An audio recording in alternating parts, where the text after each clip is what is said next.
Yes, nagsalamat Kuya Pre Ber Canyones o sa itong mga suki di paminaw, kadaminaw sa itong programa karong buntaga.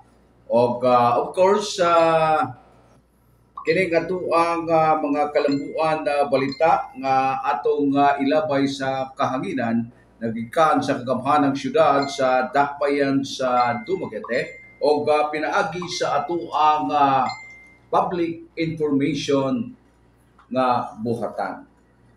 So, ang atuang kaabag ng mga kaigsunan, ang atuang higala nga si Douglas the Great Nazareno. Mo kini atuang partner karon gawas ni Kuya Prepre Ber Canyones. So, mga kaigsunan, sa dili pata mo isdog ang ngadto sa tuang mga hisgutanan ato sa ipabot ang mga kasayuran nga ato ang pahibalo sa ato ang katauhan sa ato ang of course mga Dumagueteño, no, nga atuang ipabot mga kaigsunan kay importante sab kayo nga at ilang masayran. So atong ipabot ang mga pahibalo mga kaigsunan kining traffic advisory Holy Cross High School Street Parade kay adunay parada ang atuang Holy Cross High School mga kaigsunan.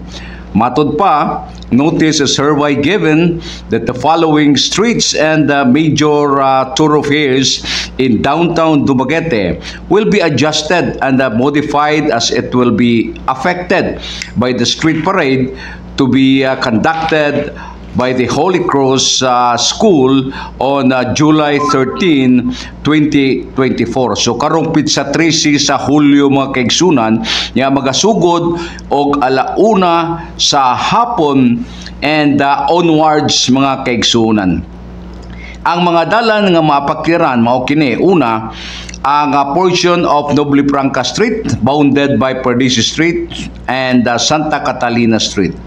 Ikaduha, ang portion sa Perdices Street bounded by Silliman Avenue and Locsin Street.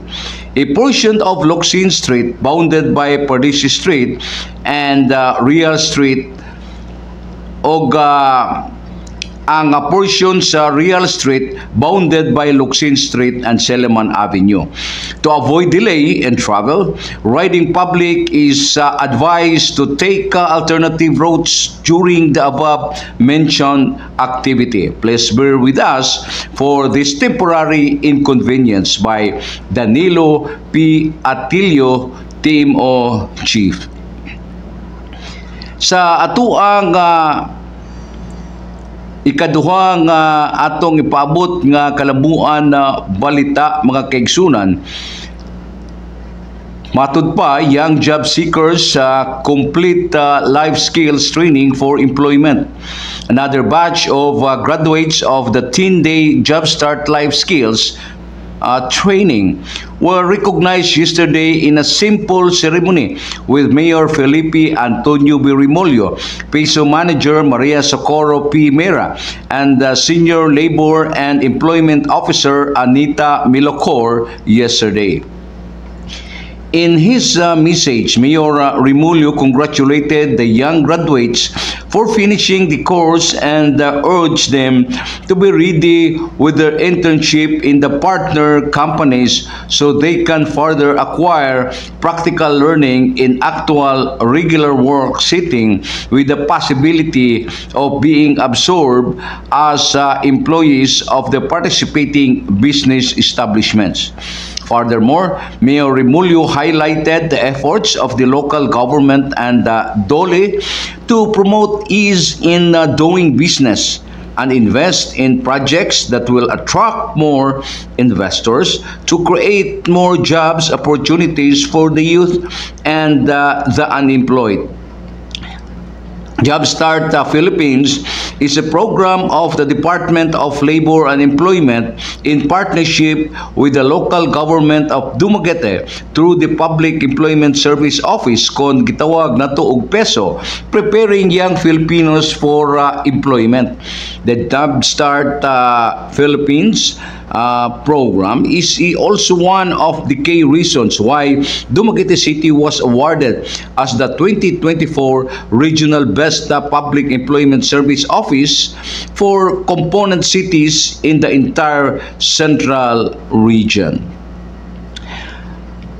Lain na sab nga dugang nga kalambuan na balita, local officials from Maria Siquijor learned Dumaguete's best practices in good governance. Local officials from the municipality of Maria, province of Siquijor, led by Mayor Roselyn T. Asok, met the Mayor Felipe Antonio B. Remolyo yesterday in line with their study tour to learn the best practices of Dumaguete City for possible emulation back in their town. The delegates from Siquijor toured and received lectures on the operation and system of the Central Material Recovery Facilities, kini gitawag nato og MRF, that converts solid waste into hollow blocks, pavers, and plastic chairs and construction materials. Dumaguete City was awarded as Best in Resource Recovery in a centralized material recovery facility among the cities and municipalities in Region 7 or Central Visayas by the Department of Environment and Natural Resources, Environmental Management Bureau, Region 7. They also visited the Siptage wastewater treatment facility that processes dislodged water to ensure the cleanliness and safety of the underground water supply. Mayor Asok, councilors and department heads also toured the Pantawan People's Park, which is an open space for sports, recreation, and parking following the implementation of the Shoreline Protection Project along Rizal Boulevard. The Regional Disaster Risk Reduction and Management Full Council of Central Visayas commended the city government of Dumaguete, led by Mayor Remolyo, for initiating the proactive climate change mitigating shoreline protection projects in Barangay Poblacion Ono, Tinago. The Shoreline Protection Project is mitigating measures to preserve the lives and properties of the residents, homes, visitors, and establishments along the Rizal Boulevard and in Barangay Poblacion Uno all the way to the mouth of the Banica River. Mayor Remolyo also discussed the benefits of the creation of the Negros Island region that will guarantee easier access to basic services and accelerate economic growth in Negros Occidental, Negros Oriental, and Siquijor. Mayor Remolyo, matud pa sa dugang balita, commended for the supporting the official attempt o pagsuway of the DepEd Central Visayas for the Guinness World Records largest pinakadako nga rondalya ensemble. Department of Education Region 7 Director Celestiano T. Jimenez and Let's Play founder nga si Casper Hansen expressed their profound appreciation to Dumaguete City Mayor Felipe Antonio B. Remolyo for his unconditional support in the official attempt to set the Guinness World Records for the largest rondalya ensembles in the world. About 554 rondalya players belonging to Department of Education Region 7, including a delegation from Dumaguete City Schools Division, gathered at the Mandawi City Cultural and Sports Complex on June 28, 2024, earning the certificate as record holder as the largest rondalla in symbol in the world by the Guinness World Records. Delegates from Dumaguete City paid a courtesy call to personally convey their appreciation to Mayor Rimulyo for his support, along with a plaque signed by Director Jimenez and Mr. Hansen, ang maong founder. Accordingly, Casper Hansen is the founder sa gitawag natog Let's Play, a program that uses YouTube to teach school children in the Philippines on how to play the guitar. So mao kana mga kaigsunan ang atuang gipaabot nga mga kasayuran, mga kalabuan na balita aron buntaga sa atuang Good Morning Dumaguete. So ari na usab kita sa atuang hisgutanan mga kaigsunan. Atong ipaabot nga kagahapong adlaw mga kaigsunan, atong gisgutan nga atong giklaro og unsa gyud ang tungpats or kanang gitawag nato mga kaigsunan og patong. Og unsa sab ang SOPs kining standard operating procedures. SOPs muna mga kaigsunan, no? Kining porsyento, ano? Actually mga kaigsunan, kung ato ang sabton ang maong klase nga mga ingon-ining nga sistema, kini mga kaigsunan direktamente ingno nato nga kini pagpangawkaw sa sapi sa atuang gobyerno. Ngano man mga kaigsunan, kay ang kwartas gobyerno gikan sa buhis dili lang sa usa ka tawo kundi buhis sa kadaghanan nga katawhan sa atuang nasod mga kaigsunan. Why nganong maapil nato ang igno nato nasod tungod kay aduna may mga pundo nga gikan sa national government nga ipadapat sa usa ka distrito o even sa atuang lalawigan sa Negros Oriental. Lakip na sab ang atuang mga dakbayan o kalungsuran dinhi sa atuang lalawigan sa Negros Oriental.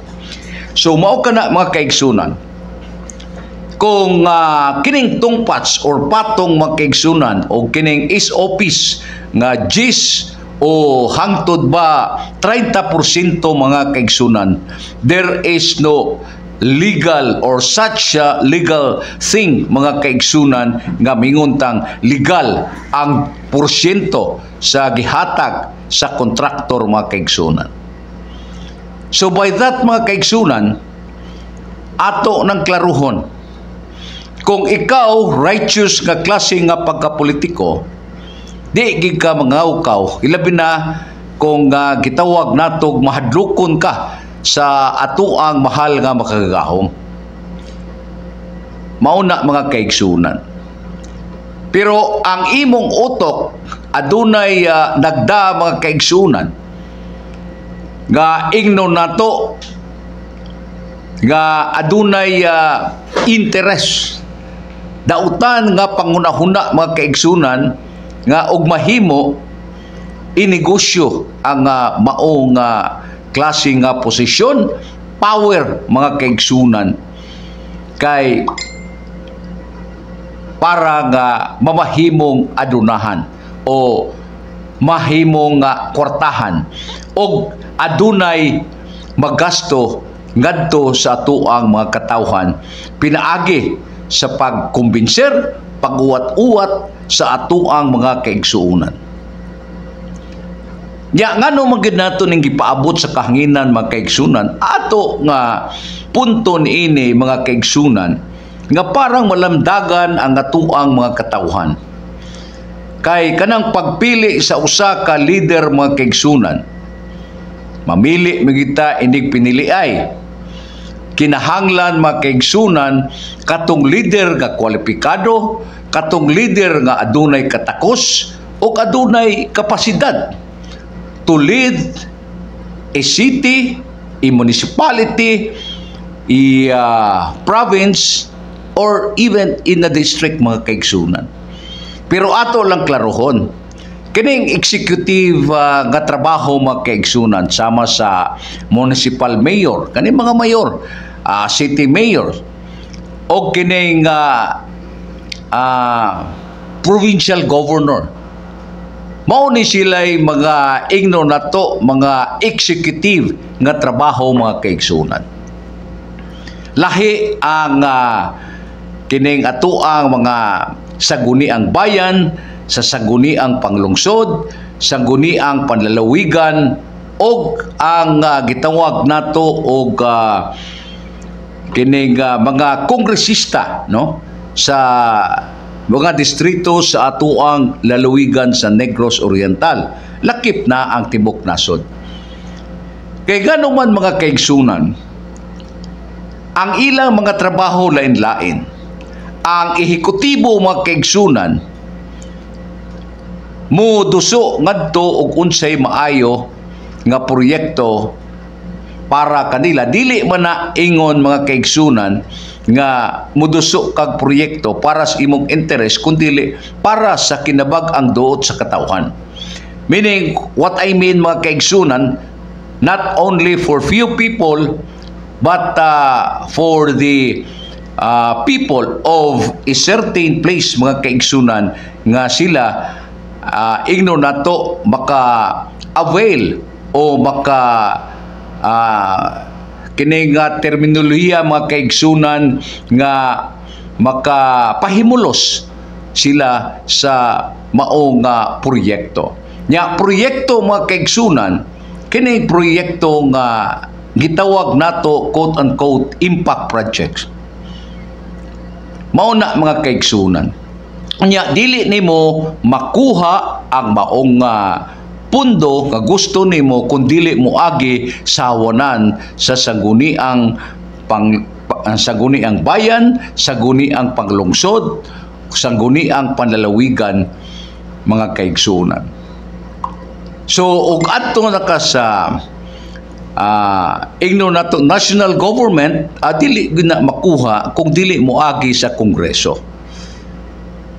Mao na mga kaigsunan nga dili sayon kuhaon ang kwarta nga igno nato mga kaigsunan kawat sa tubangan. Lain nga klase nga pamaagi. Pero atong gisaysay mga kaigsunan kay naa manggi akong naobserbahan. Kaning trabaho sa kining pagpanday og mga balaudnon mga kaigsunan, malibog ta. Ganahan po sila trabaho nga ehekutibo. Kana bang gusto sila nga naapod sila ilahang project? Supposedly, that is the basic job of an executive officer or chief executive for that matter. Oh, unsa ba pagkaunsa ganahan mapud siya mo implementar sa iyang proyekto o iyang programa. Pero kung atuang scrutinize, kalkalo na to mga kaigsunan, dili na mo'y trabaho sa magbabalaod. Inignaay pag-idiskuter ngadto sa hawanan sa sanggunian mga kaigsunan, pirting dakuas ba? Mao ni among basic ka trabaho to scrutinize o pagkalkal sa mga pundo nga way makawat. Pero unsa bang pagkaunsaa mga kaigsunan, mutuyok raman. Wala lagi nangawat pero gusto pog trabaho sa ehekutibo. Ha? Sulod na putag bulsa. Nga sa una hartang nasulod sa bulsa. Ha? Isulod pag yun og balik mga kaigsunan. Akong gipasabot ang ato mga katawhan. Nya kanunayo na mga kaigsunan. Nya kini po mga uto-uto nga mga katawhan in taon, walay kalibutan, kay ilang hunahuna susama ra nga trabaho o chief executive o kanang magbabalaod. Mao na ilaha. Mao na nga dili kalikayan mga kaigsunan. Magluod ayo ning sanggunian. Kay gusto po daapod sila ilahang proyekto. Pero di sila kaiskapo sa city government. Kay naa sila gusto padungman ngadto sa buhatan sa usa ka services. So og naa kay ikaw usa ka client o ilang constituents, I mean. Diretso ra ka dito sa gitawag nato og mga services ka mga departamento diha sa city government. Adto ka sa sangguniang panlalawigan, pwede kang muadto sa ilahang mga tagsa-tagsa ka mga board members. Adto ka mga yung pundo scholarships, mga other services, pwede magkaigsunan. Trabaho po na og ehekutibo. Pero ila siguro sinabutan, pero og atong klaruhon mga kaigsunan, dili na mo basic nga trabaho sa usa ka magbabalaod. Ang pangutana mga kaigsunan o kahibaw ba pod og mga magbalaod, manay pangutana ang katangaw dakong ganti. Kay kung ikaw kahibaw ka, magbabalaod ka, kabahaw ka sa imuhang mga limitasyon ug asa dapit. Dili kay gusto po kag pareho po mo og executive nga trabaho. Mao na ako ang nabantayan mga kaigsunan. Mao na that is why nakahatag ko og opinion, nakahatag ko og igno nato mga panghuna-huna nga ingon ana tungod sa atuang obserbasyon og pag-analisar nato sa maong sitwasyon mga kaigsunan. Mauna nga kinahanglan kita ilabi na og sa ehekutibo mga kaigsunan ya gusto gyud kang ang majority na animo parang di ka magproblema aw imo silang tulaan pinaagi sa paghatag og ilahang mga pundo tagsa-tagsa ka board member para inig adunay idiskuter nga pundo mga kaigsunan labi nag-loan sa bangko aw pwede ra og himuon og 30 minutos daog na. Pagdaog na mga kaigsunan maingon ng sana all. Ingon ana mga kaigsunan. Pero og ikaw mga kaigsunan bakaw nahuna kag insakto nga limitado ra ang trabaho sab sa atuang mga magbabalaod. Kay kaybaw kas basic nga trabaho sa magbabalaod. Di ka mo abot ning anak nga mga igno nato nga mga buhat mga kaigsunan. Kay aduna kay respeto sa trabaho.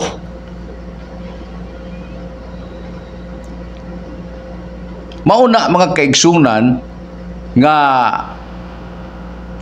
to win the hearts of the sanggunian mga kaigsunan tulaan gina nila. Unya kini pong mga membro mga kaigsunan sa sanggunian aw magpatula ra pud mga kaigsunan kay gusto po sila naapod sila ilahon. Parang makapabili po sila sa ilahang constituents nga we can do this. Naapo may amo ang mga programa o serbisyo. Pero dili trabaho sa magbabalaod na. Ingon ana nga ako ang pagsabot ha. Correct me if I'm wrong.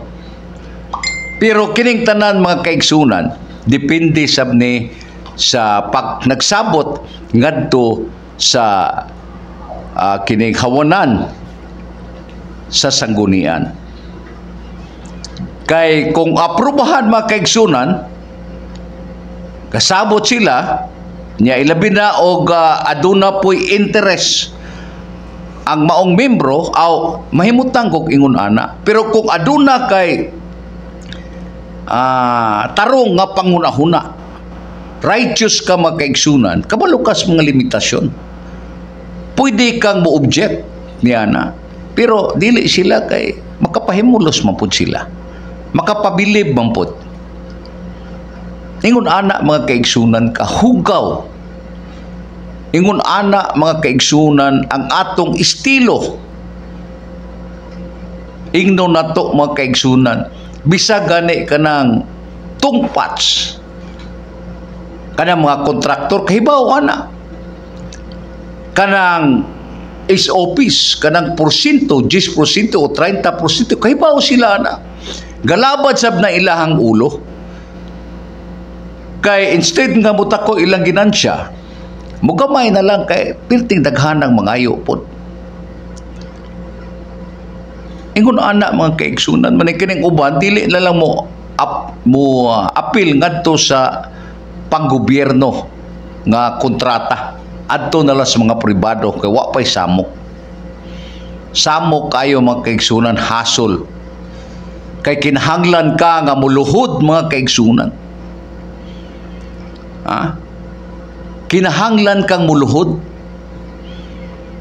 Kay apil-apil kag kontrata, ingnon day ka nga luhod sa ni Koan. Paita. Ingon ana, bisag kita maoy mubuto, muhusgar o kinsay atong angayan nga pagapilion, nga adunay giingon ko sa unahan, kwalipikado, adunay kapasidad, o muda sa pagagamhanan mga kaigsunan. Kana mga kaigsunan, mawa na. Labi na og adunay itula, adunay pag ingnon na to galing sa kaugalingong mantika mga kaigsunan, pinaagi sa sapi. Alkansi ka kung ikaw wa kay sapi. Kay ang natisok sa ato ang mga katawhan nga dili man ni kultura mga kaigsunan, usa man ni ka-attitude, apan makaingon ta usahay kay kanunayon magyud, makaingon ta ingani ang kultura, dili pa dagway. Attitude ra sa ato ang mga katawhan nga kinsa katong mga kwartahan, kinsa katong muhatag, kinsa tong mutula o muilot mga kaigsunan, muto ilahang butuhan. Og ikaw kwalipikado ka, aduna kay kapasidad nga mulid because of your background, yawa makay sapi nga mahatag. Pero I do not know sa ato ang dakmayan sa Dumaguete. Kay aduna may di prinsipyo, adunay tao nga may baruganan sa siyang kaugalingon. Bisag pila pa na kasapi ang ihatag, dili gina siya. Ang uban, parang di may ubos ng politiko, dawaton, iluklok sa bulsa, ibuto ang 15 ang ngayang ibuto. Mahibalaan bago nang di man. Mauna mga kaigsunan. Mauna nga kining mga politiko nga ubay-ubay ang sapi mga kaigsunan. Naay mga tsansa, igno nato, pero kinahanglan insaktong strategiya.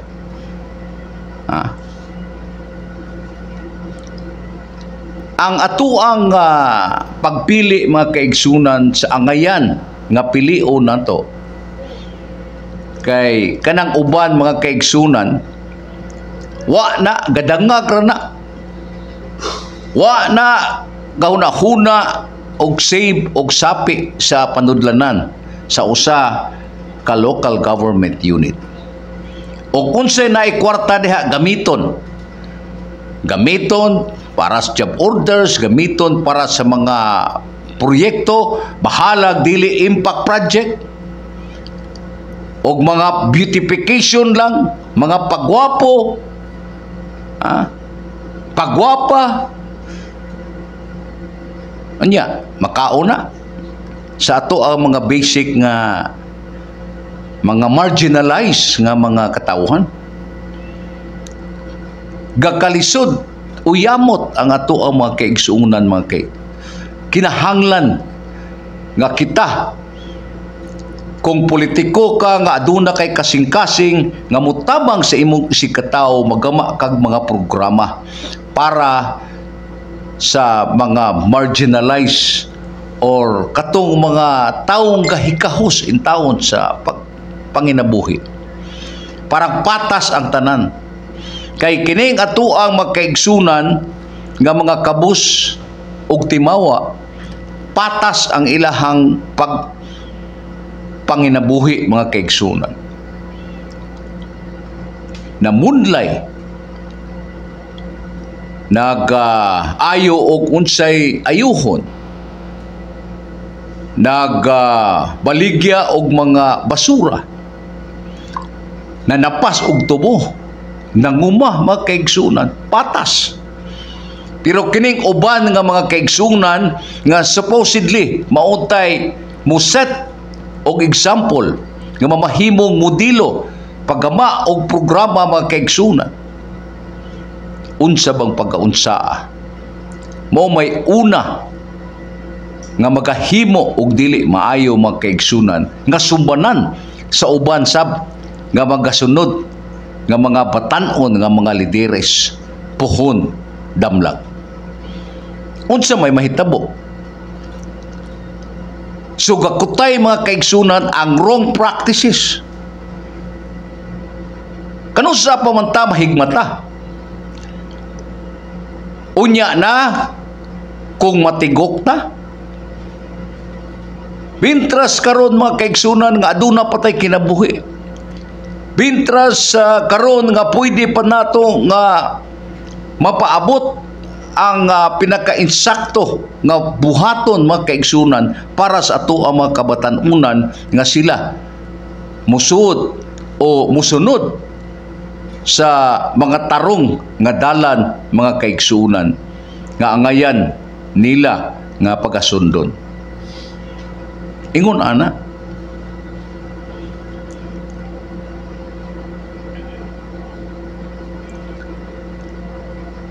akong balikon, mga kaigsunan, ang tongpats or patong o kanang SOPs nga 10 o 30% mga kaigsunan, kanang giingon sa uban nga legal man na. There is such thing as legal sa mga pagpractice o corruption, mga kaigsunan. Kung tarong ka, mahadlokon ka sa ato ang mahalang kagahom, righteous ka, mga pagkatao, di ka mabuhat niyan. Susama na mo, maingon nga tigpamapa, mga kaigsunan. Media nya intiro na ron. Maingon dayon, mga kaigsunan, nga lupad tumagiti nya pagtan-aw nako dito Facebook post na may luspad dumagiti. Ngano man, mga kaigsunan, kay wa mo misapi, wa hindi may kapalit og purol, tanawon na akong sanina, makita man mo. Kumpara ng uban nga di uniforme, tagpila ka bok tigpamaba, tagpila ka oras, munay ti mailhan, mga kaigsunan, og sapian ang ilahang mga amo. Kaning amo sus gadagino trataon ni 30 minutos munas ginhawa pa. Instead nga lupad luspad dumagiti, ingno na lamang ta. Pero di bali, mga kaigsunan, kay kami mo level up. Among ipakita nga aduna may katakos bisag pila pa mo kagatos. Among sagubangon because naami sa insakto nga dalan. Kung naa ka sa insakto nga dalan, mga kaigsunan, naa sa insakto nga posisyon nga diin sayon laman bisag pipila sila kadaghan nga tigpamaba, mga kaigsunan. Why? Kay naa ka na subay sa insakto. Pinakasayon mga kaigsunan, pareho nag masayon. Itubag nato kung gasulti tas tinuod. Kung baka kunta, bisag usa ka buok atong enkwentro, munas ginhawa ta. So mauna mga kaigsunan, wa naman po tayo igong oras. Nisinyas na po akong Kuya Prepre sa Pikas Lawak, Kuya Ber Quiñones. Mingon ko mga kaigsunan, daghang kaayong salamat sa inyong pagpaminaw sa atuang Good Morning Dumaguete. Kininyo ubos ngay gala, Coach Glenn Serion. Mingon kaninyo, God bless us all.